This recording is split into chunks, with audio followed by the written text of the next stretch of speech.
Todas las que acudieron al FLAC desde el minuto 1, al Fondo de Liquidez Autonómica, limpiaron sus facturas.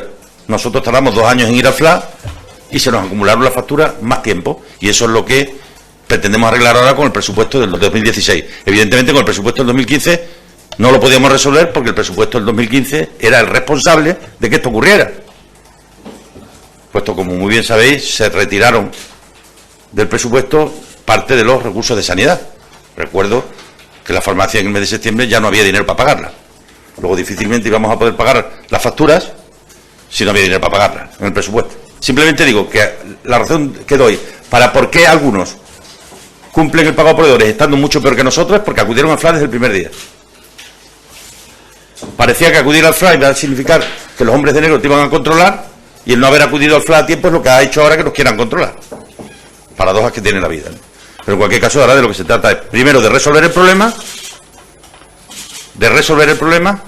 Le vamos a llevar la semana que viene la solución del problema. Y segundo, de pedir respeto.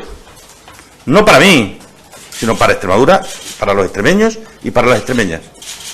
Que no voy a permitir, ni por activa ni por pasiva, que se conviertan en chivo expiatorio de nadie. Ni que laven las culpas ni las responsabilidades de nadie. Bajo ningún concepto. Pues nosotros ya hemos quitado, en relación con el presupuesto del 2015, 170 millones de euros. En la práctica lo que te vienen a decir, el dinero nuevo que venga, no te lo gastes, llévalo a consolidar fiscalmente, llévalo a sumar ingresos sin que vaya a gasto, y eso es lo que hemos hecho. Tanto lo hemos quitado del gasto que lo hemos quitado del presupuesto. Es decir, hemos reducido el presupuesto, que es lo que yo pretendía trasladarle a él ayer. Digo, examina las cuentas del conjunto de las comunidades autónomas y dime cuáles han presentado unas cuentas en negativo. ¿Qué mayor ejercicio de responsabilidad que reducir el presupuesto?